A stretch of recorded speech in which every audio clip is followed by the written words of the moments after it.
हम बात कर रहे थे 17 जून से होने वाले शनि के वक्री प्रभाव पर, जिसकी अवधि 140 दिन तक रहेगी। इन्हीं दिनों में कुछ राशि वालों को जीवन में अचानक बदलाव दिखाई देगा। जो मुसीबतें पिछले काफी समय से चल रही थी एकदम टल जाएंगी और कुछ के जीवन में बने बनाए काम बिल्कुल उलट हो जाएंगे। इसी क्रम में हम बात करेंगे आज कर्क, सिंह और कन्या राशि के बारे में। तो कर्क राशि वालों, आपकी भैया ढैया चल रही है और ढैया के अनुसार आप देख रहे हैं कि जो व्यापारी हैं वो बहुत तंग है इस समय। बहुत सारी चीजें खरीद ली हुई हैं लेकिन बिकने का नाम नहीं ले पा रही हैं। जो लोग नौकरी पेशा हैं उनकी तरक्की नहीं हो पा रही है। कहीं ना कहीं उनका मन कर रहा है कि ये नौकरी छोड़ दें, कोई और प्रोफेशन पकड़ लें। तो ये ढैया का प्रभाव है। बदन एकदम टूटता जा रहा है उनका, उम्मीदें आगे नहीं बन पा रही हैं। ये शनि का प्रभाव है, शनि के ढैये का प्रभाव है। अभी हम बात कर लेते हैं जो गोचरीय कुंडली है, वहां कर्क राशि वालों के अष्टम स्थान में शनि स्वराशि का और अपने स्थिति से वो वक्री गति में चले जाएंगे। देखिए, पहले आपको एक बात बताएं कि अष्टमस्थ होने के, वक्री होने से, क्रूर ग्रह जब वक्री हो जाता है तो हमने देखा है कि अपना शुभ प्रभाव देना शुरू कर देता है। अब यहां कर्क राशि वालों को जो बाधाएं हैं काम में, वो बाधाएं दूर होंगी। धन संपदा के योग दिखाई देते हैं। कोई किसी वो रोग से पीड़ित से थे तो इस समय हम देखेंगे कि 17 जून के बाद वो अपना ट्रीटमेंट शुरू करा सकते हैं। कोई सर्जरी पेंडिंग थी तो सर्जरी करा सकते हैं, अथवा किसी बीमारी से परेशान थे तो एकदम उनको उसमें लाभ हो जाएगा। अब ये शनि अपनी तृतीय दृष्टि से सबसे पहले तो देखेंगे दशम स्थान को। हालांकि शनि की ये नीचस्थ राशि है, फिर भी यहां वक्री होने से जो लोग बेरोजगार हैं उनको नौकरी मिल जाएगी। जो नौकरी में उनकी प्रमोशन हो जाएगी। कोई पिता से आपको सहयोग हो सकता है। ऐसा लगता है कि कोई या तो पैतृक संपत्ति की आपको प्राप्ति हो जाएगी या पिता से कोई सहयोग आपको मिलेगा। और कर्क राशि वालों के सरकारी नौकरी के योग खुलेंगे। दूसरी जो दृष्टि है वो द्वितीय भाव के ऊपर है। यहां हम ये कहेंगे कि धन और परिवार की वृद्धि होगी। अगर आप अभी अलग रह रहे थे तो संयुक्त परिवार में रहना शुरू कर देंगे और धन और व्यापार में नए तरीके के लाभ दिखाई देते हैं। और पार्टनरशिप हमें लगता है इस समय आपकी बढ़ जाएगी। कोई अगर आप पार्टनरशिप में काम कर रहे थे या कोई नया पार्टनर आपको मिल जाए या किसी दोस्त मित्र या किसी पार्टनर के द्वारा मोटे धन का लाभ आपको दिखाई देता है। धन की प्राप्ति निश्चित आपको दिखाई देती है।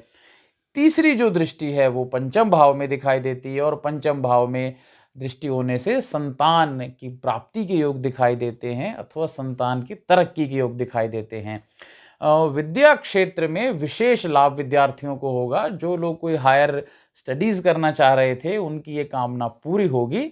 अगली जो राशि है वो सिंह राशि है। सिंह राशि वालों, आपके सप्तम स्थान में ये स्थिति बन रही है और सप्तम स्थान में शनि वक्री होना एक अच्छा लाभकारी स्थिति बनती है। यहां जो व्यापारी हैं उनको लाभ होगा, पार्टनरशिप में लाभ होगा, नए व्यापार के योग दिखाई देते हैं। जो लोग व्यापार कर रहे हैं लेकिन उनको कोई नया कार्य सिद्ध नहीं हो पा रहा है तो इस समय देखेंगे कि लगातार लाभ के योग दिखाई देते हैं। तीसरा जो प्रॉफिट होगा सिंह राशि वालों का, जिनका विवाह नहीं हो पा रहा था उनका विवाह इस समय हो जाएगा। आप देखेंगे 140 दिन के मध्य, मतलब ये 4 नवंबर से पहले पहले सिंह राशि वालों के विवाह का योग बनेगा। तो गोचरी स्थिति से सबसे पहले शनि आपके भाग्य स्थान को देख रहे हैं। भाग्य स्थान देखने से भाग्य के मार्ग आपके खुलेंगे। जो हायर स्टडीज करना चाहते हैं उनको हायर स्टडीज के योग दिखाई देते हैं और विदेश के योग आपके बन जाएंगे। बड़े लोगों से, समाज में जो पद प्रतिष्ठित लोग हैं या जो सरकार में बड़े ओहदे वाले लोग हैं, ऐसे लोगों से आपके जान पहचान से कार्य सिद्ध होंगे। दूसरी जो दृष्टि है वो लगन के ऊपर है, जिससे हमें लगता है कि आपको स्वास्थ्य का लाभ दिखाई देता है। अचानक कहीं आपकी कोई बीमारी चल रही थी या कोई परेशानी थी तो उसमें स्वास्थ्य में लाभ होगा। सरकारी योजनाओं में भी आपको लाभ के योग दिखाई देते हैं। पुराने मित्र से आपको कोई लाभ दिखाई देता है और इस समय आपका कॉन्फिडेंस लेवल बढ़ जाएगा। ऐसा नहीं होगा कि बात करने आप हिचकिचाएंगे, कॉन्फिडेंस लेवल आपका एकदम बढ़ जाएगा। तीसरी जो स्थिति है वो चतुर्थ भाव पे है। इससे आपके सुख के संसाधन बढ़ेंगे। इस समय आप देखेंगे कि सिंह राशि वाले गाड़ी खरीद लेंगे, कोई भवन निर्माण की बात चल रही थी वो बना लेंगे, प्रॉपर्टी खरीदने के बहुत अच्छे योग है इस समय। अगर आप प्रॉपर्टी बेचते हैं या खरीदते हैं, दोनों में ही आपको लाभ के योग दिखाई देते हैं। और पैतृक संपत्ति भी आपको इस समय उससे भी लाभ दिखाई देता है। अगली जो राशि है वो कन्या राशि है। कन्या राशि वालों, सामाजिक कार्य में आपकी रुचि बढ़ेगी, क्योंकि आपका छठे भाव में शनि, देखिए आप जानते हैं कि क्रूर ग्रह यदि छठे भाव में बैठ जाए तो ये कई तरह से लाभ दे देता। आपके मुकदमों में आपको जीत दे देगा।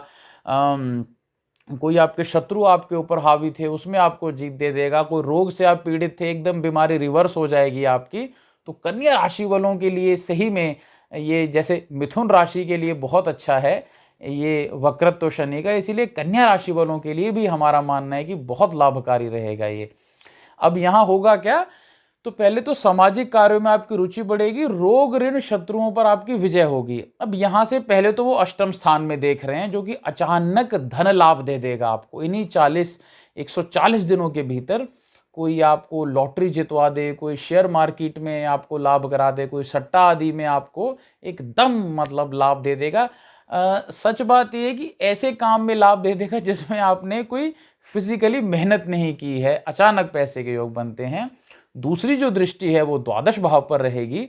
द्वादश भाव पे दृष्टि से कुछ समस्याएं रहेंगी। एक तो ऐसे समय में किसी पचड़े में मत फंसे, किसी सामाजिक कार्यों में तो आपकी रुचि बढ़ेगी, लेकिन ऐसे थोड़ा चौधरी से ना बन जाए कि किसी के काम फटे में टांग अड़ा दिया आपने, है ना।